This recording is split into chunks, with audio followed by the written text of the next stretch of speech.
Pernah nggak sih kalian ngerasa pengen banget lari dari kenyataan? Lari dari masalah yang numpuk, ekspektasi yang bikin sesak, atau ketakutan yang terus-terusan mutar di kepala? Kalau iya, tolong jangan merasa sendirian. Hari ini kita bakal menyelami sebuah perjalanan yang jujur aja sangat transformatif. Kita akan bedah tuntas kenapa kita sering banget milih buat kabur, dan gimana caranya memutus siklis itu biar kita berani menghadapi kenyataan. Assalamualaikum warahmatullahi wabarakatuh, salam kebajikan untuk semua dan salam sehat untuk kita bersama. Sebelum kita mulai, subscribe, like, komen, dan share dulu, karena dari sinilah kita bertumbuh bersama. Langsung saja, kita mulai. Hari ini kita bakal membedah sebuah buku yang luar biasa banget. Judulnya, Jangan Menghindar, karya Dr. Rahmat Maulana. Buku ini lahir dari sebuah kegelisahan yang sangat mendasar. Kalau kita baca bagian prolognya, suasananya ngajak kita untuk tenang. Penulis benar-benar mengajak kita merenung sejenak, melihat ke dalam batin kita yang terdalam. Sering banget kan ada fase di mana kita ngerasa luar biasa lelah menghadapi kerasnya realita, sampai akhirnya kita milih buat menjauh pelan-pelan.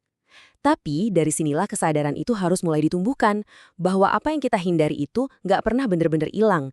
Dia bakal tetap di sana nunggu dengan sabar buat kita hadapi. Ada satu kutipan yang pastinya relate banget nih sama keseharian kita. Bunyinya gini, menghindar hampir selalu terasa lebih mudah, lebih ringan, dan seolah-olah lebih aman. Bener banget kan? Sangat manusiawi kok kalau kita pengen lari dari rasa nggak nyaman. Misalnya nih, pas ada obrolan berat yang harus diomongin, milih diam rasanya tuh jauh lebih menyelamatkan. Atau pas ada tugas numpuk, nunda sebentar seolah ngasih kita ruang bernafas. Teman-teman, menghindar itu bukan berarti kita lemah loh. Itu cuma bukti kalau kita ini manusia biasa, yang punya rasa takut, cemas, dan insting buat melindungi diri dari rasa sakit. Terus, apa sih yang sebenarnya lagi terjadi di dalam psikologis kita? Nah, ini yang dinamakan mekanisme coping. Dari zaman dulu, manusia tuh udah punya sistem otomatis buat bertahan hidup. Tapi di zaman sekarang, pas kita ngadepin situasi yang bikin cemas, otak kita bakal otomatis nyari jalan pintas paling cepat buat meredakan ketegangan itu, yaitu dengan cara kabur. Masalahnya, ini tuh semacam jebakan tak kasat mata. Kelegaan yang kerasa itu sifatnya cuma sementara banget. Pelan tapi pasti, kenyamanan palsu ini bahkan mengikis keberanian kita. Kita jadi kebiasaan mikir kalau hal yang nggak nyaman itu harus dijauhi, bukan diselesaikan. Jadi pertanyaannya, kita ini sebenarnya lari dari apa sih? Kalau kita gali lebih dalam, yang kita hindari itu seringnya bukan dunia luar, tapi ketakutan di dalam diri kita sendiri. Wujudnya macam-macam banget. Ada yang namanya takut gagal, karena ini ngancam harga diri kita. Terus, takut ditolak. Ya wajar, sebagai manusia kita pasti butuh banget yang namanya penerimaan dari lingkungan kan? Terus ada juga sindrom imposter, di mana sehebat apapun pencapaian yang udah kita raih, kita tetap aja ngerasa kayak, saya ini nggak ada apa-apanya. Dan pastinya takut kehilangan sesuatu yang udah terikat secara emosional. Sadar nggak sih, musuh terbesar kita itu justru seringnya sembunyi rapih di dalam pikiran kita sendiri. Dan jujur aja ya, hidup di zaman modern ini bikin daftar ketakutan tadi makin kerasa berat. Kita hidup di era di mana tekanan datang dari segala arah dan seringnya nggak kelihatan. Bayangin aja, ada ekspektasi sosial buat selalu tampil sempurna di panggung digital. Kita juga sering banget kejebak dalam perbandingan digital yang super melelahkan. Kita ngebandingin realita hidup kita yang berantakan ini sama momen-momen highlight orang lain yang pastinya udah difilter abis-abisan. Belum lagi tuntutan kerjaan yang maunya serba instan, plus overthinking yang tiap malam muterin skenario terburuk di kepala kita. Nggak heran kan kalau semua ini nguras banget energi dan kewarasan mental kita? Gara-gara tumpukan tekanan tadi, masuk akal banget kalau kita sering milih mundur ke zona nyaman. Tapi ingat, ada harga yang sangat mahal yang harus kita bayar dari pelarian ini. Kalau kita terus-terusan menghindar, rasa percaya diri kita bakal makin luntur hari demi hari. Kita mulai ngeraguin potensi diri sendiri karena kita nggak pernah ngasih kesempatan buat membuktikan kalau kita itu mampu bertahan. Dan yang paling nyakitin, penyesalan. Nanti di hari tua, penyesalan itu biasanya bukan tentang keputusan salah yang kita ambil, tapi justru tentang hal-hal, peluang, dan mimpi yang sama sekali nggak pernah berani kita coba dan perjuangkan. Oke, lalu gimana dong cara kita mutusin siklus yang merugikan ini? Mari kita bahas solusinya lewat konsep brilian dari psikolog Carol Dweck.